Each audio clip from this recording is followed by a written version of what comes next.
네, 안녕하십니까. 이제 뭐 거의 열흘마다 한 번씩 오네요. 뭐 일주일에 두 번 한다로다가 뭐 죄송해요. 아 이게 아유 그러네요. 바빴죠. 또 뭐 별거 아닌데 그냥 바쁘네요. 뭐 지금 이제 장마도 끝나고 태풍도 다 올 것 같고 귀뚜라미 소리는 막 이제 찌륵찌륵 울리는 가을이 시작되는 분위기죠. 좀 이따가 1시간 반 후에 애플에서 신제품 발표를 한다고 하는데 그걸 기다리다가 녹음을 하는 건 아니고요. 뭐 애플 발표는 계속 보던 거라.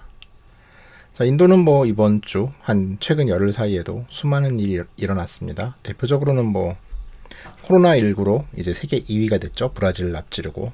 그리고 지금 거의 뭐 9만 명씩 매일 느는 추세여서 아마 한 달 반 정도면은 지금 추세로 미국이 한 2, 3만씩 늘고 있기 때문에 뭐 거기도 곧 늘 것 같긴 한데 아마 이제 세계 1위는 곧 먹지 않을까 싶은 생각이고요.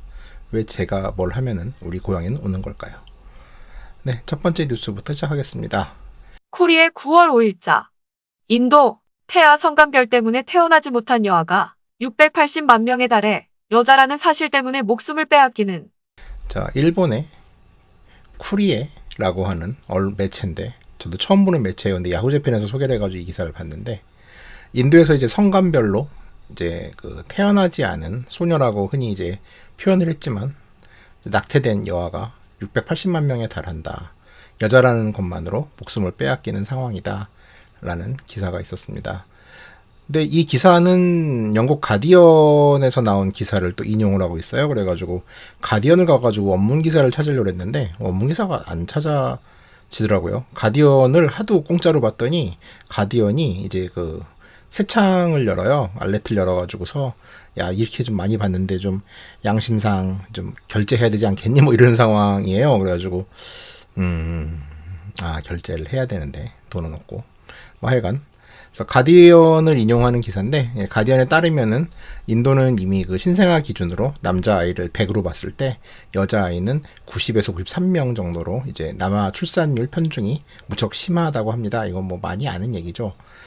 뭐 자연 성비는 다들 아시겠지만 남자 105, 여자 100 정도가 좀 자연적인 성비예요. 그러니까 남자가 더 많긴 한데 이제 이렇게 뭐 이제 남자아이 100대, 여자아이 90에서 93 정도가 되려면은 이거는 뭐 자연적이라기보다는 인위적인 인간이 개입을 해서 정확히 말해서 여아 낙태를 하지 않으면 만들어질 수 없는 성비죠. 작년이었던 것 같은데 인도의 한 시골 마을에서 그해 아이가 300명 가까이 태어났는데 모두 남자였다는 기사가 한번 있었습니다. 이것도 이제 그 인도의 여아 낙태에 대한 이제 그 고발을 하고 경종을 울리기 위해서 만든 기사였는데 그런 기사의 연속 선상이죠. 유엔 인구기금이 밝힌 통계를 보면은 전 세계적으로 남아선으로 인해서 약 그 1억 4천만 명가량의 여자아이가 현재까지 아이가 낙태된 걸로 파악을 하고 있는데 이제 인도와 중국이 이 여아 낙태에서 가장 큰 이제 역할을 하고 있는 나라라고 합니다. 가장 큰 공범들이죠. 참고로 인도는 1994년도에 이미 성관별은 법적으로 금지가 됐어요. 근데 제가 알기로도 인도의 거의 모든 산부인과는 이 그 성관별을 공공연히 행하고 있고 뭐 그로 인한 여아 낙태도 일반적으로 좀 행해지고 있는 편이죠. 이 기사에 나온 680만 명이라는 숫자는 2017년에서 2030년 사이에 약 13년간의 예상치입니다. 근데 그래도 계산을 하면은 1년에 약 53만 명가량의 여아가 낙태가 된다는 얘기죠. 우리나라가 지금 30만이 무너졌죠. 1년에 태어나는 신생아 숫자가. 그러니까 우리나라 1년 신생아 숫자의 거의 2년치에 해당하는 인원의 여자아이가 낙태를 당하고 있는 거죠. 뭐 기사는 이제 그 낙태 상황에 대한 것까지만 이야기를 하고서 뭐 별 얘기를 안 하는데 이제 가장 큰 요인 중에 하나는 이제 다울이라고 해서 인도에서는 결혼을 할 때 여자가 모든 거를 다 해가요. 그러니까 한국 같은 경우 이제 뭐 혼수라고 하는 것들을 여자가 해가고 집을 남자가 해가는 식으로 분업이 이루어지는데 인도 같은 경우는 집 그다음에 뭐 혼수 그다음에 뭐 남자가 탈 요새 이제 오토바이 정도 중산층이면은 잘 살면 자가용이지만 이랑 한 몇 달치 생활비까지 이제 여성들이 모두 해갑니다. 그러니까 이제 거의 기둥뿌리가 뽑히죠.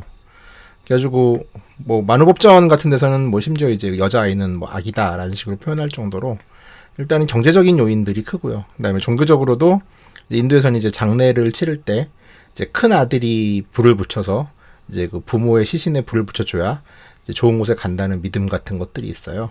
그러니까 사실 뭐 남아선호 혹은 그로 인한 여아낙태 같은 경우는 한국도 80년대까지만 해도 엄청났죠 진짜. 그리고 그 이유들이 정말 말도 안 되는 그냥 정말 미신 같은 편견들이었는데 아직까지 인도는 이제 그로부터 좀 자유롭지 못한 거고. 근데 사실 뭐 한국 같은 경우도 이걸 크게 물론 욕은 비판하고 욕은 해야겠지만은 불과 한 15년 전만 하더라도 한국도 엄청나게 심하단 나라긴 했어요. 그러니까 어떻게 보면은 한 나라 사회의 발전이라는 게 그냥 2, 30년 정도의 차이가 나면은 그게 엄청 미개해, 좋은 표현은 아니지만 미개해 보인다고들 흔히 하는 거고, 그 2, 30년 정도를 앞선 게 이제 엄청난 선진국 같아 보이는 건데, 큰 역사의 틀에서 보면 2, 30년이라는 게 사실 큰 건 아니죠. 그때 보면은. 다행히 인도도 이제 다우리 같은 경우는 제 주변에 있는 약간 어느 정도 프로그레시브하다고 느껴진 인도인 남성 같은 경우는 이제 뭐 다우리 안 받는 친구들이 좀 있어요. 종종. 그러니까 그게 이제 인도에서는 진보의 척도 같은 거죠. 진보를 자처하기 위해서는 자기 삶에 대한 수많은 희생까지는 아니어도 최소한 좀 앞에 있는 이익을 많이 좀 외면하고 자기가 가진 원칙을 지키는 게 중요합니다.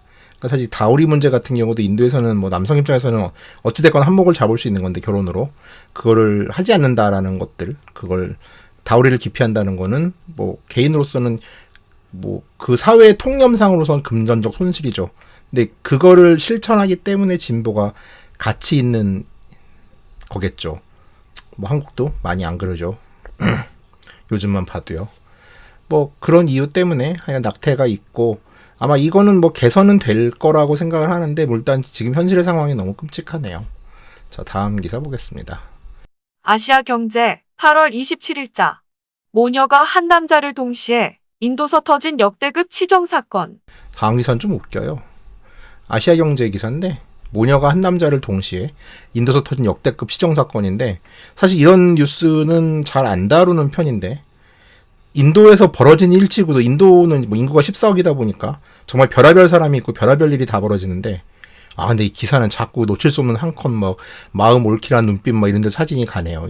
언론사가 아시아경제 못 쓰겠구만요. 네, 이렇게 해서 가립시다. 이게 아니구나. 예.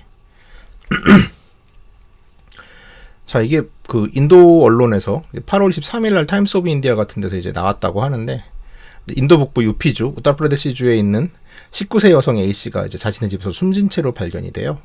근데 이를 신고한 사람이 이제 사망한 그 여성, 19세 여성의 친어머니인데 이 어머니가 이제 신고한 내용이 조금 이상한 거죠. 뭐죠? 아무리 봐도 좀 사건도 좀 이상하고 경찰이 이제 범인을 살인 사건이니까 추적하는 과정에서 마을 사람으로부터 되게 이상한 얘기를 들어요. 그러니까 사망한 19세 그 A씨, 여기서는 기사에는 A씨로 나왔는데 이 A씨의 남자친구가 그 A씨의 엄마랑도 각별한 관계였다라는 거예요. 이게 참 드물죠. 이런 일이 발생하기 힘든데 어찌됐건 이제 이 남성은 A씨, 그러니까 19세 그 이제 피해자를 처음 만나서 이분과 원래 교제를 하다가 이제 그 A씨의 어머니까지 교제를 하게 됐는데 문제는 이제 그 이 A씨가 이 사실을 몰랐던 것 같아요. 이 남자친구가 자기 엄마랑도 교제를 하는 거를. 그래서 남자친구한테 결혼하자고 이제 졸랐더니 여기 부담을 느낀 이제 그 남자친구 가해자와 A씨의 어머니가 범죄를 모의해서 딸을 교사를 하고 이제 자신도 이제 뭐 강도한테 당한 걸 위장하기 위해서 이 엄마도 자신의 몸에서 상처를 내고 이제 신고를 하는 거예요. 그 남자친구인 B씨는 집 밖으로 내보낸 다음에. 어찌됐건 이게 좀 사건이 이렇다 보니까 이제 뭐 그 집안에서도 좀 아는 사람이 있었나 봐요. 가족들이. 그래서 부적절한 관계니까 끝내라고 충고를 했는데 남성도 이 말을 듣지 않았고 어찌됐건 그래서 이제 경찰이 조사를 시작한 지 3시간 만에 체포가 됐다고 합니다. 그래가지고 이 사건은 지금 인도에서도 이게 사실 되게 좀 옐로우 저널리즘이 좋아할 만한 기사잖아요. 그래가지고 꽤 보도를 많이 했더라고요. 어찌됐건 뭐 이런 일이 있었어요. 이건 뭐 전혀 사회적이진 않은데 좀 저도 특이해서 소개를 합니다. 그 다음 기사도 좀 성적인 이슈인데 BBC 9월 10일자. 노인 성범죄 86세 할머니 강간 피해. 충격에 빠진 인도. 네, 그 노인 성범죄와 관련된 인도에서 86세 할머니가 강간 피해를 당했어요. 근데 지금 인도는 이제 그 한동안 그러니까 2012년 그 사건 이후로 법률이 강화되고 해가지고서 조금 성폭행률이 줄던 중이었는데 이 코로나19로 인한 인도도 전 사회적으로 락다운을 했잖아요. 사회를 멈췄죠, 아예. 그러면서 이제 그러다 보니까 이제 뭐 부인에 대한 가정폭력부터 해가지고서 이제 자기 자식들 때리는 것들, 그것도 가정폭력이죠. 그 다음에 이런 좀 그 성폭행, 강간 사건들이 급증하고 있는 추세예요. 그러니까, 사회적 스트레스를 이런 식으로 풀면 당연히 안 되는데, 이걸 조절하지 못하는 머저리들이 있는 거죠. 어찌됐건 그래서 최근 델리 경찰이 86세 할머니를 성폭행한 30대 남성을 체포했어요. 이 사건이 지금 어떻게 된 거냐면은 남성이 그러니까 이제 우유 배달부를 기다리던 할머니한테 접근을 해가지고서 우유 배달부가 오지 않으니까 우유를 받을 수 있는 곳으로 데려다 주겠다. 그러니까 인도 같은 경우는 이제 우유 배달, 우유 그 아저씨들이 그러니까 회사에서 이렇게 우리나라 서울우유나 매일우유 이런 것처럼 배달하는 게 아니라 이제 그 지역을 담당하는 이제 목장 같은 게 대부분 있고요. 그래서 바로 이제 소젖을 짜가지고서 이제 그 파트라슈가 배달하는 그 우유통, 큰 이제 쇠로 된 통에다가 자전거에 그 2개를 싣고서 이제 집집마다 배달을 다녀서 우유를 이렇게 떠줘요. 그러는 식의 배달이 많은데, 이 배달부가 안 오니까 이제 아마 그 소가 있는 집에 가서 젖을 짜주겠다. 뭐 그런 곳이 있다 해가지고서 할머니를 약취 유인한 것 같아요. 그래가지고 이제 그걸 믿고 따라온 할머니를 인근 농장에 내려가서 성폭행을 했다고 합니다. 그래서 할머니는 이제 울면서 내가 네 할머니 뻘 아니냐, 남자가 30대고 피해자이신 분이 76세다 보니까 라고 애원을 했지만 소용이 없었다고 하고 심지어 뭐 때리기까지 했대요. 근데 이제 근처를 지나던 주민이 이제 그 여성의 울음소리를 듣고 할머니를 구조했고, 이제 가해 남성은 경찰에 넘겨졌죠. 뭐 계속 황당한 사건인데, 근데 뭐 그 기사 처음에도 제가 말씀을 드렸지만은 인도는 이제 어찌됐건 코로나19 이후에 이 성폭행 이슈들이 다시 좀 확대되고 있는 분위기긴 해요. 그래서 이 기사 말미에도 최근 이제 코로나19 환자를 이송하는 구급차 안에서 구급차 운전자가 환자를 성폭행한 일이 벌어졌고, 또 지난달에는 13세 소녀가 사탕수수밭에서 성폭행한 뒤 살해당한 채로 발견되기도 했답니다. 특히 지난달 사건 같은 경우는 이제 아마도 피해자가 이제 뭐 아마 아는 사람이었나 봐요. 저 가해자가 피해자 가해자를 아는 경우였나 봐요. 그래가지고 그 피해자 눈을 도리고 혀가 잘린 채 시신으로 발견됐다고 하고, 지난 7월에는 이제 6살짜리 여자아이가 납치돼서 성폭행을 당했는데, 이때도 이제 가해자가 자신을 신고하지 못하도록 하기 위해서 눈에 심각한 부상을 입혔다고 합니다. 그 인도가 이제 그 성폭행과 관련돼 가지고서 사형이 가능하게끔 형법을 바꾸면서, 그러니까 이제 그런 얘기가 있잖아요. 법에서도 이제 엄벌주의를 채택할 것이냐, 혹은 이제 그 사람들을 이제 죄를 이제 좀 교화하는 식으로 해가지고서 좀 이제 감면해주는 식으로 법을 집행할 것이냐의 논쟁은 이제 옛날부터 지금까지 계속 벌어지는 논쟁인데, 이제 사소한 범죄를 중범죄로 다스리게 되면은 이제 도둑이 될 사람이 강도가 된다고 흔히 하죠. 근데 이건 사실 사소한 사건은 분명히 아니죠. 되게 중요한 사건인데, 어찌됐건 형량이 늘어나니까 이제 과거와 달리 이제 피해자를 살해하거나 피해자의 신체에 위협을 가하는 일들이 늘어나는 것도 사실이에요. 그러니까 이 문제는 참 이게 저 같은 사람의 입에서 말하긴 곤란한 이야기인데, 사실 한국 같은 경우는 이제 범죄율이 낮아지는 것 중에 하나가 CCTV의 역할을 무시할 수는 없거든요.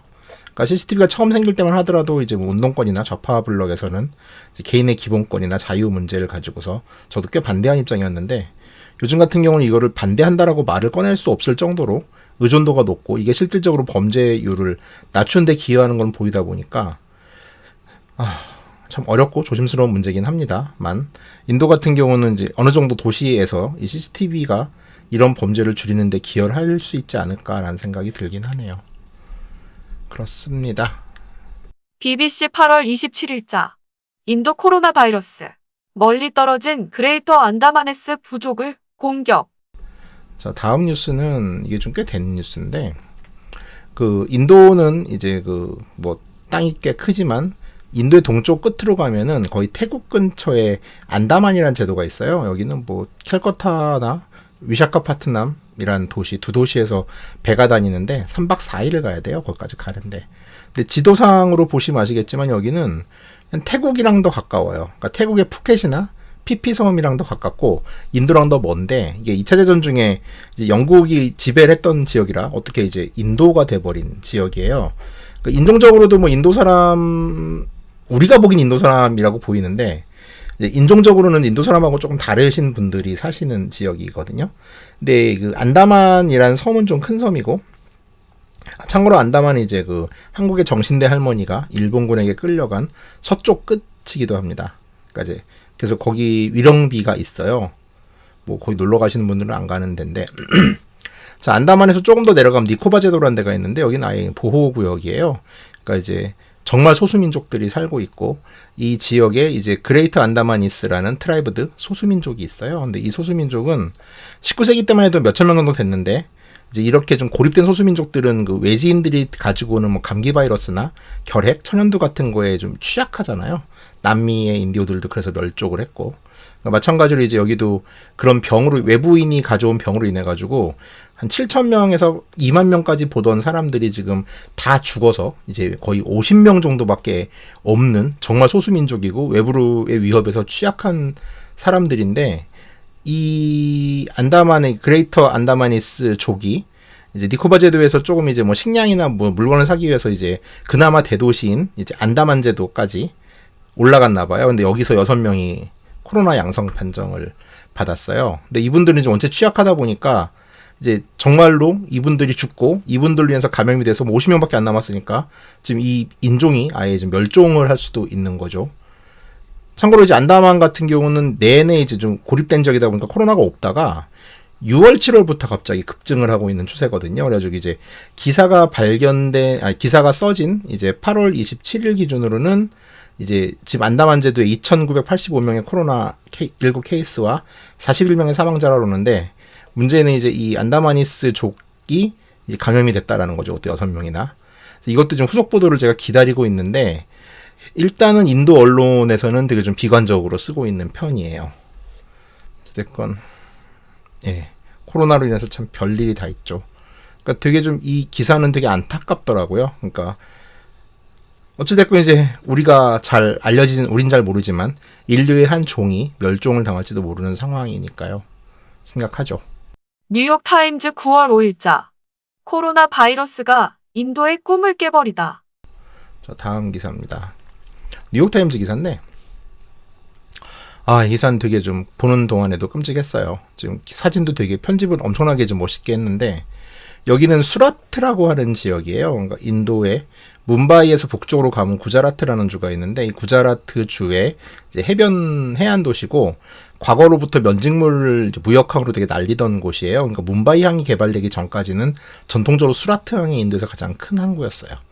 이제 면직물 산업이나 이런 게 지금도 좀 있는데 이제 거기를 이제 르포식으로 취재한 기자가 쓴 기사인데 뭐 대략적인 내용은 이렇습니다. 그러니까 이제 인도가 뭐 여러분도 아시겠지만 기사 제목도 이제 그 코로나 바이러스 위기가 인도의 거대한 꿈을 깨고 있다 뭐 이런 뜻인데 인도는 뭐 올 초까지만 하더라도 이제 곧 이제 중국에 이어서 세계 3위의 경제권이 된다라고 보고 있었고 일본에서도 뭐 이제 2020년대 후반 정도가 되면 일본 경제를 앞서고 인도가 세계 3위가 된다라는 그리고 이것은 이제 인도의 꿈이기도 했죠. 그래서 기사의 시작은 이렇게 시작을 합니다. 얼마 전까지만 해도 인도의 미래는 완전히 달라 보였다. 수백만 달러의 빈곤에서 벗어나고 현대적인 거대 도시를 건설하고 이제 뭐 그런 곳에서 이제 성장하는 경제를 자랑했는데 이것이 지금 이제 코로나로 인해 가지고 점점 더 비참해지고 있다라는 거죠. 그러니까 인도의 꿈이 결국 중국과 경쟁할 수 있는 거대한 G3가 되는 것이었는데 그게 지금 위험하다는 거죠. 그래서 수라트와 같은 이제 전국적인 이제 수라트도 마찬가지지만은 전국적 경제가 황폐화되는 것들이 인도의 많은 꿈들을 위태롭게 하고 있다는 얘기입니다. 근데 실제로 지금 인도가 1, 4분기 경제 성장률이 마이너스 24%예요. 근데 이게 뭐 지금 EU 쪽이나 아니면 뭐 다른 지역들도 지금 경제 성장률이 엄청 떨어져서 10% 마이너스 10% 미만인 경우가 되게 많은데 이게 기반이 있는 경우는 이제 어느 정도 버틸 수가 있겠죠. 그러니까 만약에 뭐 강남에서 아파트 뭐 한 50평짜리 사는 사람이 마이너스 24% 역성장을 했다고 해가지고 이 사람이 굶어 죽진 않지만 이제 겨우 밥을 먹고 살던 사람들한테 마이너스 24%라는 거는 어마어마하게 가혹한 거거든요. 그리고 인도는 경제가 기본적으로 우리는 이제 대중 수출이 중요한 나라인데 인도는 대EU 수출이 되게 중요한 나라예요. 그러니까 주요 교역 지역이 EU 국가들이에요. 근데 지금 코로나로 인해서 가장 큰 타격을 받은 데가 또 EU 국가다 보니까 여러모로 지금 좀 힘든 상황이죠. 그래서 인도는 지금 뭐 거의 경제가 마이너스 24%가 축소된 상태인데 중국은 지금 1분기 마이너스 성장을 기록하고 2분기부터 성장할 거라고 지금 예상을 하고 있잖아요. 그래서 지금 그 인터뷰를 한 뉴델리에 있는 자와할랄 네루 대학은 이제 우리나라 서울대 같은 국립대학인데 거기에 개발경제학자인 자야트 고시 같은 경우는 아마 지금 인도 독립 이후에 가장 최악의 상황이 될 것 같다. 일단 사람들이 돈을 못 버니까 돈이 없다. 그리고 돈이 없는데 어떻게 투자를 할 것이냐. 그러니까 대부분의 생산 비용 거다가 증가하고 있다라는 거죠.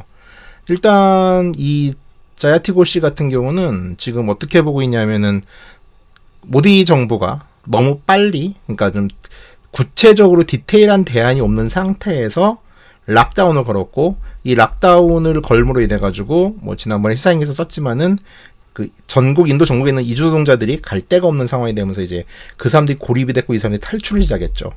그러면서 사실 인도의 코로나 방어 정책은 도시를 봉쇄해서 농촌으로 퍼지지 않게 하는 게 가장 1위였는데 이 정책 자체가 붕괴가 되었고 거기다 경제적인 이제 경제 위기의 푸시가 오다 보니까 또 인도 정부가 6월부터는 이 락다운을 포기하면서 좀 풀어주는 상황이죠. 지금 학교도 가요, 이젠 심지어.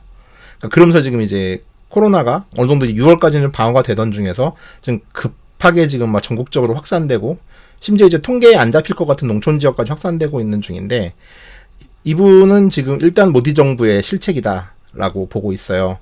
그러면 이제 기사 바깥으로 좀 나가서 왜 모디 정부는 그렇게 판단을 했을까라는 생각을 저도 지금 계속 하고 있는데, 그리고 이제 뭐 관련된 글도 보고 있고 기사 찾아보고 있는데, 일단은 뭐 여러 가지 상황을 종합해 보고 제 판단까지 약간 가미해 보면은 인도는 일단 코로나를 이렇게까지 심해질 거라고 판단하지 않았던 것 같아요. 그러니까 인도는 초창기에 이제 그 중국과의 그 교역 오고 가는 사람들 국경을 봉쇄했죠. 항공도 봉쇄하고 그러면서 초기 성장이 되게 좋았어요, 진짜로. 그러니까 뭐 WTO나 아니면은 뭐 이제 전 세계적으로도 인도가 되게 좀 선방을 하고 있다라고 기사가 한 2, 3월 정도에 쏟아져 나올 정도로 인도는 정말 잘 막았던 지역인데 대부분의 경우 이제 이런 전염병 사태, 이건 지금 한국의 문재인 정부도 마찬가지긴 하지만은 이걸 잘 막은 거는 어찌됐건 정권으로 봤을 때는 되게 커다란 공이고 내세우고 싶어 하는 거죠. 그래서 모디 정부는 여기서 욕심을 내지 않았나 싶고요. 일단 어떤 식으로 모디한테 보고가 들어가는지 모르겠는데 코로나 초기 때 2, 3월 정도 됐을 때 수많은 언론들도 그랬고 학자들도 그랬고 그 얘기를 많이 했었어요. 고온이 발생하는 여름철이 되면은 코로나 바이러스가 이제 비활성화될 가능성이 많다라고 보도를 했는데 아마도 인도는 이 초기 보도에 대해서 거의 갬블식으로 이제 좀 모든 걸 투자했다라는 거죠. 그래서 락다운 성급하게 걸었고 여름까지 5월 혹서기까지만 버티면은 어떻게 될 거라고 봤는데 이 과정이 좀 비과학적이었던 것 같아요. 그리고 아마 모디 총리의 성향상 점을 쳤을 수도 있어요. 그러니까 어찌됐건 이제 과학적이고 체계적으로 수립해야 될 모든 계획들이 약간 집권층의 욕심, 이걸로 인해서 잘 처리해서 내가 인기를 더 얻겠어라는 정치적인 욕심이 개입되면서 올바른 판단을 못했던 것 같은데 인도는 재반 사정이나 기반이 약하다 보니까 이 정책 실패, 한두 번의 정책 실패가 한국에서 벌어지는 한두 번의 정책 실패와는 차원이 다른 식으로 전개되는 거죠. 한국 같은 경우도 뭐 초반에 문재인 대통령이 뭐 마스크 별로 중요하지 않다 이런 얘기 했거든요. 이거는 그대로 쭉 갔으면 정책 실패로 가질 수도 있어요. 근데 한국은 이걸 충분히 그렇다 하더라도 극복할 수 있는 경제력 아직 기반은 있는 상태였고 또 우리는 약간 전국민 건강염려증의 국가다 보니까 뭐 이제 뭐 대통령이나 정부에서 약간 하는 그 마스크 대란 당시에 마스크 별로 필요 없어요라는 말을 믿지 않고 마스크를 열심히 썼죠.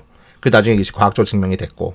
근데 인도 같은 경우는 이 한두 번의 정책 실패를 수습할 수 있는 여력이 없었던 것 같아요. 그러니까 지난번에도 이제 코로나 얘기를 하면서 많이 얘기를 했는데 이 코로나는 결국 공성전이에요, 진짜로. 그러니까 식량과 물자와 총알을 가득 쟁여놓고서 성문을 닫고 싸우는 게임인데 여기서 식량이 떨어지면 어쩔 수 없잖아. 성문을 열어야지. 인도가 좀 딱 그 꼴인 상황인 거죠. 어찌됐건 정책 실패 원인은 그런 것 같고 지금 문제는 근데 이제 모디 정부가 그 다음 기사에도 살짝 나오겠지만은 지금 현재 지지율이 75%에서 80% 정도예요. 근데 이제 정책 실패는 지금 외신이나 혹은 이제 뭐 모디를 반대하는 야당에서는 꾸준히 얘기가 나오고 있는데 그럼 인도 사람들은 이걸 지금 왜 정책 실패를 인정하지 않고 모디 인기가 이렇게 높은가? 일단은 뭐 초인적 지도자에게 위기 상황에서 이제 좀 결집한 경향이 있죠. 사실 한국 같은 경우도 마찬가지고 전 세계 모든 나라가 현재 집권층이 되게 유리한 상황이긴 해요. 이런 팬데믹 상황에서는. 첫 번째긴 한데 모디는 지금 어떤 좀 인도가 보이는 좀 특이한 특이점 중에 하나가 최근에 모디가 그 아요디아란 뭐 계속 몇 번 얘기했던 곳에 가서 이제 라마사원 재건을 위한 그 주춧돌 올리는 행사에 참석을 했거든요. 그러니까 모디는 이런 좀 정책 실패와 코로나 위기 대처 실패를 힌두들의 약간 염원들이었던 종교적인 이슈나 종교와 정치가 결합된 이슈를 계속 강화시키면서 애국심을 자극하면서 인기를 유지하고 있는 식으로 가는 거죠. 근데 사실 이거는 단기적으로는 모디 정부의 입장에서 정권을 방어하는 데 이게 도움될지 모르겠으나 국가가 이제 앞으로 어떻게 가야 될지에 대해서는 좀 상당히 좀 최악의 상황으로 계속 저는 가고 있다고 보거든요. 이 부분에 있어서는. 그러니까 초반에 이제 모디가 적극적으로 대응하는 거에 대해서는 전 꽤 높은 평가를 하던 입장이었는데 아무 패도 안 들고 뻥카 칠지 몰랐어요. 근데 진짜로 모디는 지금 와서 회고를 해보면은 아무것도 안 들고 뻥카를 쳤을지도 모르겠다는 생각이 들어요. 예, 그런 상황인 거죠. 그래서 참 코로나는 보면서 홍콩 케이스도 그렇고 뭐 한국 케이스도 그렇고 인도 케이스도 그렇지만은 제가 관심을 가지고 보는 나라들을 보면은 참 답답해요. 그러니까 얼마 전에 한상진 교수가 서울대 정치학과 한상진 교수가 그런 얘기를 했잖아요. 사람들이 코로나를 거치면서 정부가 하는 정부 정책에 대해서 수능적으로 길들여지고 있다. 근데 이게 코로나가 끝나고 나서도 과연 이 기조가 갈 것인가? 혹은 이제 다시 좀 정상적인 견제가 가능한 민주주의 국가를 갈 것인가에 대해서는 학자들 사이 논쟁이 있다고 그러는데 아시아권 같은 경우는 사실 이 기조대로 왜냐하면 집권층의 입장에서는 사실 지금이 되게 어찌 보면 되게 편한 상황이에요. 그러니까 커다란 실정이 혹은 뭐 경제적인 실정이나 이런 것들이 모두 코로나 이슈를 덮이고 있고 무엇보다 좀 가장 좀 뭐 누가 잘하잖아라고 비교를 할 대부분의 경우 비교를 하는 미국이 지금 원체 개판을 찍은 상황이기 때문에 사실 인도 같은 경우도 모디가 코로나를 잘하고 있어 코로나를 잘하고 있어라고 물었을 때 제 주변 사람들도 나쁘지 않아라고 하는 가장 중요한 근거 중에 하나는 미국도 저 모양인데 인도가 이만큼 했으면 잘하는 거 아니야? 라고 얘기했는데 할 말이 없어요. 트럼프 개새끼죠 진짜 그런 점에서는. 그러니까 이게 답답해요. 그러니까 뭐 홍콩도 지금 뭐 거의 민주화 세력들 홍콩 민주화 운동이 박살이 난 상태고 한국은 경우가 다르긴 하지만은 어찌됐건 이게 좀 시민의 시민의 권리, 그러니까 이제 헌법에 보장된 시민들의 권리들이 좀 사소하게 되게 지금 벤당한다고 그래야 되나? 안 되는 부분들이 많잖아요. 그러니까 이게 그리고 당연시되고 방역을 해서라면 시민의 기본권이 제한되는 것들에 대해서 이의를 제기하지 않는 세상이 좀 오고 그럼 만약에 코로나가 진짜 몇 년을 끈다라면은 그럼 우리가 가진 기본적인 권리 혹은 이제 뭐 어떤 실정에 대해서 시민들이 시위라거나 저항할 수 있는 것들이 이제 모두 봉쇄되고 있는 지금은 뭐 정광훈 계열이 난리를 치는 거니까 우리 모두가 뭐 저건 막아야 돼라고 생각할지 모르겠지만은 이건 결국 똑같은 잣대로 정당한 시위나 이런 것들도 지금 계속 지금 이제 제한이 된다는 얘기잖아요. 그럼 이 상황에서 견제가 이제 시민에 대한 정권에 대한 견제도 분명히 존재하는데 견제할 수 있는 세력이 마비된 상태에서 정권의 선의만을 믿고서 세상이 돌아간다는 거는 이거는 너무너무 순진한 이야기죠. 그러니까 지도자는 선의를 가질 수 있어요. 문재인 대통령이 선의를 가질 수 있죠. 당연히 뭐 선의가 어느 정도 있다고 생각하고요. 근데 권력은 어떤 개인의 선의나 악의를 가지고 돌아가는 시스템이 아니에요. 권력은 늘 부패할 수밖에 없고 견제를 받아야 되는 거거든요. 그게 그냥 어떤 착한 사람이 하나 있다고 해가지고 이게 과연 괜찮을까라는 거는 저는 그렇게 생각하지 않아요. 어찌됐건 참 코로나로 인해가 정말 많은 생각을 하게 되는 나날입니다. 그 막말로 이번에 뭐 2.5단계 하면서 영업을 제한했으면은 그 영업이 제한되는 동안에 그 비터 슈탄트님도 같은 글을 올렸는데 임대료나 이런 것들에 대해 가지고서 그것도 정부가 그럼 중지를 시켜줘야죠. 누구는 장사를 못하는 사람은 뻔히 있는데 이 사람은 계속 고정 비용은 내야 된다는 건 불합리하잖아요. 누군가가 영업을 우리 공동체를 위해서 국가가 영업을 하지 않는다라면은 그만큼 그 사람이 나가는 고정비는 국가가 되든 아니면은 뭐 긴급 명령으로 영업을 못 하겠으면은 긴급 명령으로 임대료를 어떻게 깎아주든가 방법이 나와야 되는데 이거 길어지는 경우 어떻게 할 거냐는 거예요. 여기에 대해서도 지금 제대로 말을 못 하잖아요. 일단 뭐 그걸 말을 하면은 뭐 너 정광훈 편이냐? 내지는 아니라고 아닌데도 혹은 뭐 이제 모든 반대파를 갖다 그런 식으로 몰아가고 있으니까 답답하죠. 되게 뭐 찍소리를 하지 말라는 것 같기도 하고 그래요. 기분 나쁘죠. 일단 저 같은 사람한테는. 자, 다음 뉴스입니다. 잡소리를 많이 했네. 뉴욕타임즈 9월 8일자. 락다운 때문에 아버지가 자살했다. 코로나 바이러스로 인한 연이은 인도 농부들의 자살. 역시 뉴욕타임즈고 비슷한 내용인데 이제 락다운으로 아버지가 죽었어요. 그러니까 그 농부의 자살이 이어진 자살로 인한 인도의 그 이제 코로나 상황의 비참함이라는 내용인데, 네, 지금 란디르싱스 위도 란디르싱이 자살하신 분이고 이제 그 아들과 어머니가 인도의 집에 있네요. 자, 이것도 이제 그 르포식으로 했던 이제 기사인데, 자, 인도에서 인도는 농촌에서 그 자살이 원래 좀 많아요. 그러니까 한국과 마찬가지로 인도도 농민들이 되게 빚을 많이 지고 있고 이게 빚으로 운영되는 경제이거든요.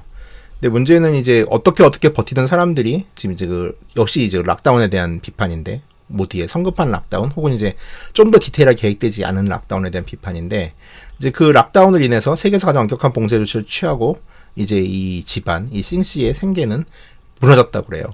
이 사람이 약 1에이커 규모의 농장을 하고 있는데, 면화 농장을 하고 있는데, 자, 경제를 락다운을 시켜버렸을 경우에 어떤 일이 생기냐? 인도 같은 경우는 이제 도시 간의 이동을 막았고, 그러니까 이제 인도는 이제 우리나라 군 정도 되는 단위를 디스트릭이라고 그러는데, 이 디스트릭 간의 이동을 막았고, 시장은 생필품을 위주로 열긴 했지만은, 시리아 미안해.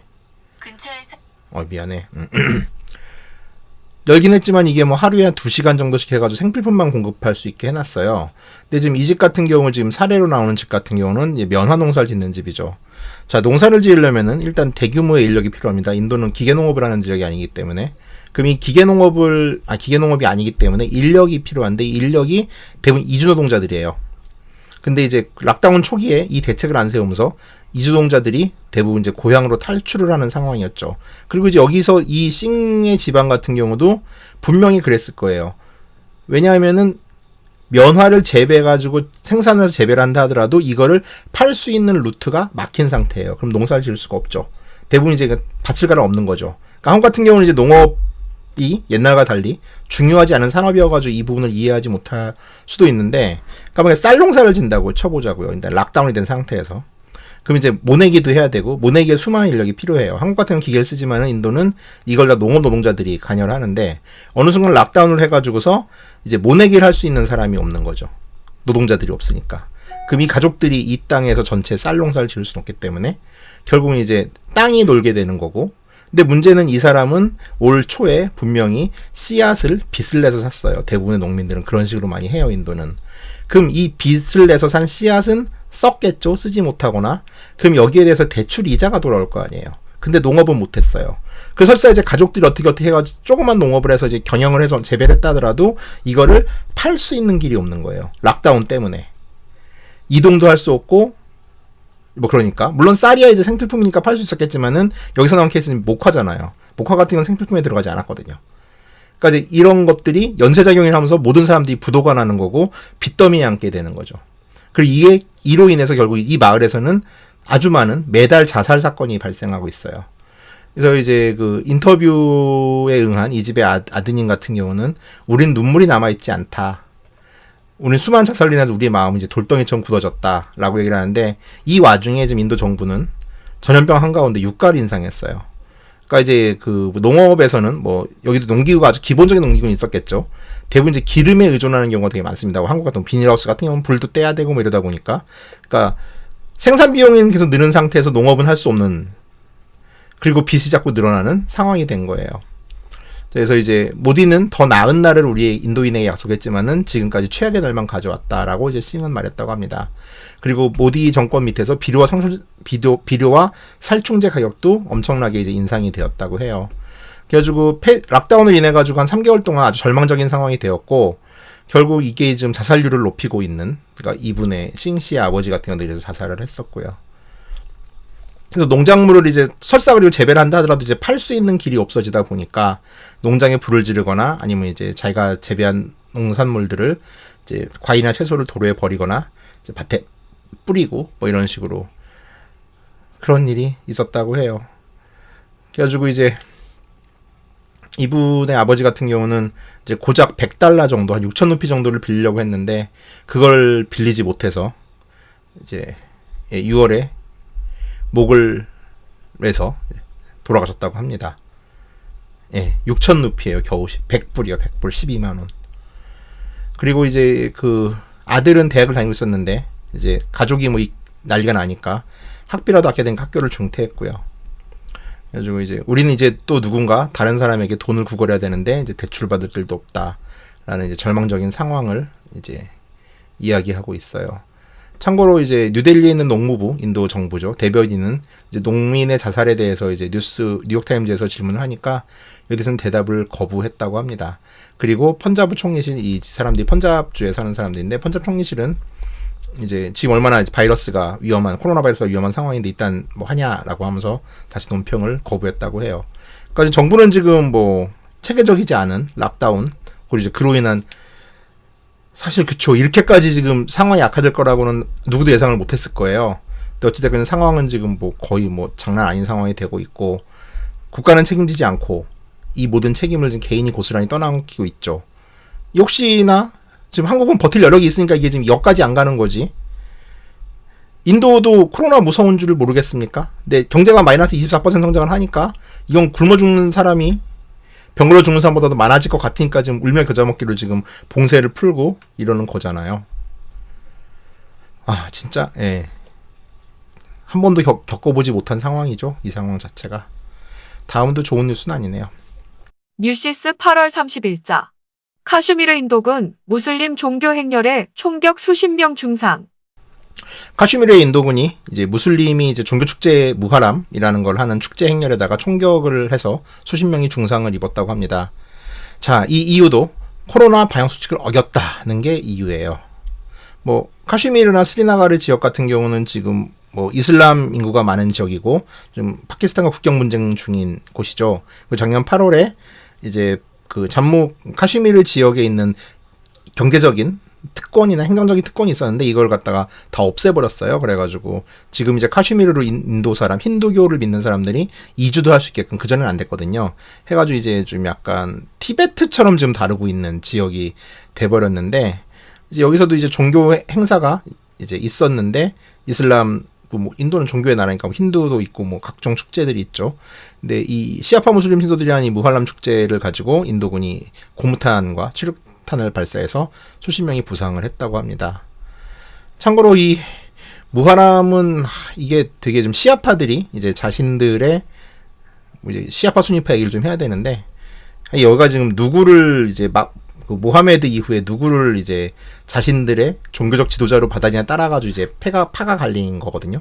다음에 얘기할 수 있는 기회가 되면은 좀 더 자세히 이야기하겠는데, 어찌됐건 그래서 이제 그 모하메드의 손자가 이제 시아파의 이제 종조로 받아들여지고 있는데, 이분이 전사를 해요. 전쟁을 하다가 이제 배신을 당해가지고.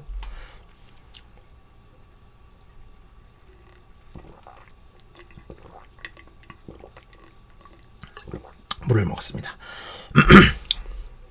그걸 애도하기 위해 가지고 가슴을 막 치면서, 혹은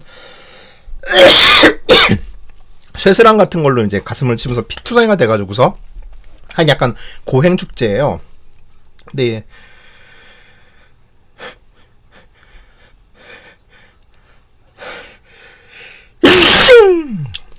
아이고 시원하다. 이거를 나름 방역 수칙도 준수하고 있었는데 이걸 인도군이 폭력 진압을 했다라고 하죠. 자, 근데 이거는 이 뉴스보다 다음 뉴스도 이어지는데요. 이게 좀 더 심각한 얘기를 합니다. 휴먼 라이트 워치 9월 4일자. 인도 카슈미르에서 펠렛 발사 산탄총 사용을 중지하라. 이건 휴먼 라이트 워치라는 인권단체이기도 하죠. 여기서 나온 기사인데, 자, 이제 인도군은 이제 카슈미르에서 이제 펠렛 총에 대한 사격을 중지해야 된다라는 아주 좀 강력하게 쓴 이제 논조 자체가 강력하죠. 스톱 유징이에요. 자, 이 무할람 행사를 이제 진압하던 인도군이 썼던 총 중에 하나가 이제 그 금속 알갱이를 발사한 산탄총, 이걸 이제 펠렛이라고 그러는데, 일종의 이제 그 총 안에서 이제 파편 수십 개 금속성으로 된 파편이 막 튀는 폭동 진압용 총이에요. 사람이 사람도 죽긴 해요. 이것도 죽긴 하는데 잘 안 죽는데. 근데 문제는 이 펠렛총으로 인해 가지고 대부분의 경우 이게 이스라엘 애들이 팔레스타인에서 되게 많이 쓰는 총이거든요. 근데 이게 눈 같은 데 맞으면 실명이 되는 경우가 정말 많아요. 그래가지고 이거는 사실 이제 자국민 시위대에게는 거의 안 쓰는 이제 무기죠. 근데 이걸 지금 무차별적으로 이제 펠렛을 발사해가지고서 좀 치명적이라는 거고, 사실 이 카슈미르 지역에서 이 펠렛총 난사와 관련된 이야기는 계속 보고가 되던 문제예요. 십몇 년이 넘은 문제예요. 그래가지고 한 최근 10년 사이에 이미 수천 명 정도가 시력을 잃었고, 한국에서는 이윤경 기자가 한국일보랑 여기저기 글 쓰시는 이제 프리랜서 이제 종군 기자, 여성 기자신데, 이분이 현지 취재를 했었어요. 그래서 한국에서 이제 그분이 이제 이 문제는 잘 아는데, 뭐 현지 취재해가지고 병원에서 막 사람들 찍고 그랬더라고요. 저는 여기까지는 못할 것 같은데, 대단하신 분인데, 저도 그분한테 얘기를 좀 들어서 조금 이제 사진도 보고 심각성을 알고 있는데, 이 펠렛총을 난사한다는 게 일단 가장 큰 문제죠. 그래가지고 지금 뭐 한 8,000명 정도까지 보는 것 같아요. 지금 그 시력을 잃은 사람들을. 그럼 이게 한 지역에서 이제 수천 명 정도가 시력을 잃었다는 건 되게 심각한 문제죠. 그리고 지금 뭐 2010년 이후로 이제 120명 정도가 시위를 하다가 이제 총에 맞아 죽었는데, 그러니까 인도 당국은 이제 뭐 여기 있는 인권단체들이 난리를 치면은 이제 필요한 경우에만 엄정하게 이제 폭력에 대응하기 위해 가지고 이 펠렛을 쏜다 그러는데, 사실 현지에서 이제 현지 기자들이나 현지 운동단체들, 인권단체들 얘기를 들어보면은 전혀 그런 것 같진 않아요. 여기서 있군요. 그래가지고 2018년 1월에 잠무카시미르 주의 주총리가 의회에서 밝힌 내용이 2016년 7월부터 2017년 2월까지, 그러니까 이게 좀 거의 반년 사이에 6,221명이 펠렛에 부상을 당했고 782명이 눈 부상을 입었다고 말을 했다고 합니다. 그러니까 이게 예전에 필수경에서 스리랑카 편 할 때도 인도군의 폭력성에 대해서 얘기를 좀 했지만은, 그냥 모든 국가와 권력은 통제하지 않으면 이렇게 해요. 그리고 뭐 평화의 나라니 뭐 정신과 명상 이런 거 다 소용없어요. 자기 권력이 잡힌 상태에서는. 뭐 그런 씁쓸한 이야기입니다. 다음 기사는 조금 또 가식 같은 건데, AFP 8월 30일자 인도의 성스러운 다리에서 나체 영상을 공개한 프랑스 국적 여성을 체포. 리시케시라는 지역이고, 이 다리가 이제 그 락슈만줄라라고 하는 다리인데, 여기가 지금 겐지스 강이에요. 겐지스 상류고, 비틀즈가 이제 요가 수행을 했던 곳으로 유명했던, 예전에 그 저기 여행종편에서 겐지스 강 편할 때 리시케시 얘기를 했죠. 여기서 웬 프랑스 국적의 여성이 빨가벗고 영상을 찍었대요. 그래가지고 이제 체포가 됐다고 하는데, 진짜 인도는, 이분은 이제 그 락다운이 있기 전인 3월부터 리시케시에 있었다고 하는데, 이분이 뭐 구슬 목걸이 같은 걸 온라인으로 판매하는 사람인데, 이거를 이제 홍보한 영상을 찍게 해가지고서 여기서 이제 누드를 찍었다고 그러는데, 인도는 모욕할 때도 팬티 입어요. 그 성기를 노출하는 건 남자든 여자든 간에 되게 금기시하는 문화거든요. 그래가지고 인도에서 이렇게 목욕탕 같은데, 온천 같은데 가서 공룡탕 가면은 한국인들은 팬티부터 벗는데 인도사는 정말 질색팔색하거든요. 그러니까 종교적인 이유로도 이건 좀 금기시되는 일인데, 또 성스러운 겐지스강에서 서양인 여성이 이날을 쳤으니 이제 좀 일이 복잡해진 거죠. 그래서 경찰이 연행이 됐다고 합니다. 이게 또 좀 흔하지 않은 사건이라 이게 꽤 많이 보도가 됐어요. 외신에서는 그냥 가십처럼 보도가 되는 거긴 한데, 그래도 좀 뭐 이런 일이 있었다는 이야기를 하기 위해서 소개를 하고요. 알자지라 8월 31일자 프라납 무케르지 전 인도 대통령 코로나19로 사망. 자, 인도의 전 대통령인 이제 프라납 무케르지가 84살을 일기로 돌아가셨습니다. 이분은 이제 코로나19로 돌아가셨어요. 그래가지고 인도는 이제 전직 대통령도 코로나19로 사망한 국가가 되었죠. 그래가지고 뭐 3주 전에 이제 병원에 코로나19로 갔는데, 이제 코로나19로 인한 다발성 장기부전으로 사망을 했다고 합니다. 참고로 이분은 2012년부터 17년까지 대통령으로 재직을 했으니까 바로 전임 대통령인 거죠. 그러니까 이제 우리나라 지금 박근혜 대통령 같은 케이스였는데, 뭐 돌아가셨어요. 그리고 지금 장관도 한 명 지금 코로나에 걸려 있죠. 어쨌든 이렇게 좀 높은 고위직이 코로나로 돌아가시면은 이제 그 나라의 심각성을 드러내는 이제 약간 바로미터 같은 거로도 작용을 하는데, 그렇습니다. 다음 뉴스는 네이처 9월 3일자 인도는 세계에 코로나 바이러스 백신을 공급할 것입니다. 인도는 전 세계에 코로나 바이러스 백신을 공급할 것입니다. 라는 뉴스인데 이건 지난번에 얘기했던 이제 인도는 바이러스부터 세계를 구할 것인가라는 특집을 한번 했었죠. 이어지는 기사입니다. 이거는 기사 소스가 네이처예요. 네이처가 이런 것도 하는지 모르겠는데 저도 처음 봤어요. 예, 인도는 뭐 이제 전 세계, 특히 제3세계의 백신 중에 약 60%를 공급하고 있는 백신 왕국이죠.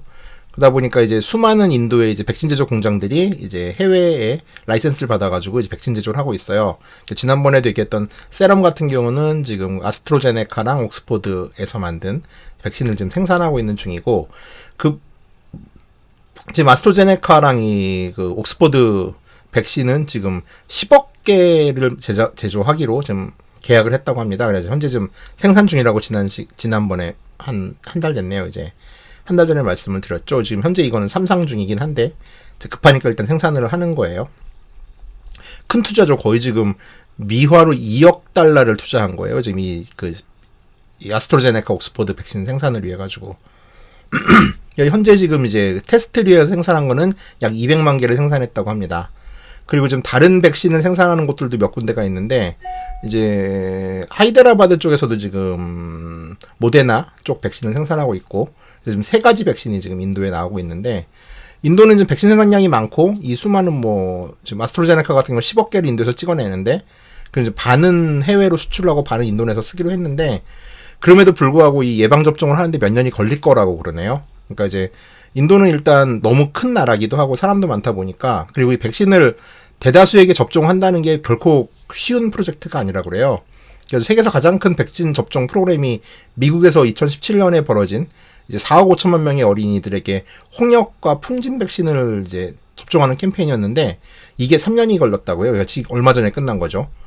그러다 보니까 인도 같은 데서는 이게 좀 약이 있다 하더라도 이제 백신을 공급하는데 상당히 오랜 시간이 걸리지 않을까라고 합니다. 그리고 이제 인도의 재정 상황상 이제 모두에게 이제 이 백신을 공짜로 놓을 것 같지는 않고 물론 백신이 되게 싸요. 아스트로제네카 백신은 지금 3달러 정도 로 생각할 되게 정말 저렴한 원가에 풀린데도 불구하고 가난한 이제 기초소득자 한국으로 치면 기초소득자로 분류할 수 있는 약 3억 명 정도까지는 공짜로 이제 백신을 접종을 시켜주는데 나머지는 이제 구입을 시키지 않을까라고 예상을 한다고 하네요. 자, 다음 뉴스는 AFP 9월 12일자 인도 한 그릇 더 먹고 싶다. 코코 이치방야 뉴델리 1호점 인기 최상. 네, 코코이치 방야 아시죠? 일본 카레 체인점. 이 코코이치 방야가 인도에 진출을 했습니다. 지금 델리에 코너플레이스에 1호점을 냈다고 하는데 물론 이제 인도인들한테 파는 거다 보니까 돼지고기와 닭고기 카레는 제외를 했다고 해요. 뭐 당연한 거겠죠. 예, 이런 이제 간판이네요. 커리하우스 코코이치 방야. 참 이걸 인도에서 보다니. 인도인들이 맛있게 먹고 있습니다. 일본 언론이라 사진 열심히 찍었네요. 일본 오빠가 가가지고서 지금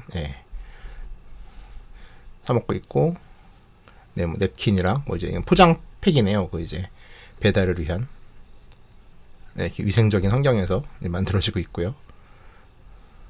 열심히 닦고 있고. 사진이 되게 많네요. 뭐 하여간 이런 상황인데.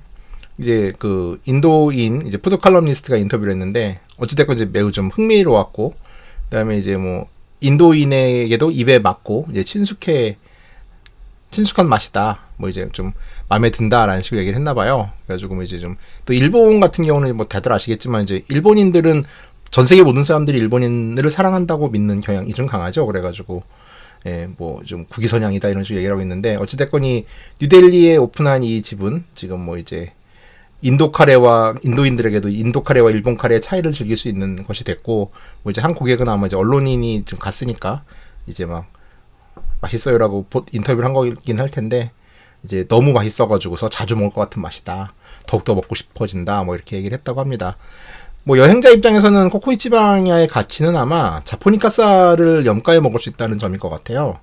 그러니까 이게 지금 인도는, 식당 얘기를 잠깐 하자면은, 그 이제 스티키 라이스라고 하는 이제 차기가 있는 쌀이 있기는 해요. 근데 이제 한국에서 먹는 자포니카와는 달리 이제 장립종인데 그냥 인디카 계열인데 좀 차기가 있는 쌀이 있어요. 그래가지고 이거를 식당에서 주로 쓰거든요. 그래서 한국 식당들 같은 경우도 되게 비싼 음식값임에도 불구하고 쌀을 굳이 수입하는 경우는 거의 없어요. 아주 비싼 데를 제외하고는 인도 쌀을 쓰는데 호코이치 방향 같은 경우는 처음에 여기 인도 들어갈 때 저도 약간 얘기를 들었는데 머슬이라고 이제 인도에서는 5시간 정도 걸리는 산간지대가 있는데 여기서 뭐 배추 같은 것부터 시작해가지고 쌀까지 모두 이제 땅을 사서 계약 재배를 했다고 그래요. 그러니까 이제 우리 한국에서 먹는 쌀하고 똑같은 거죠. 이제 자포니까 쌀이니까.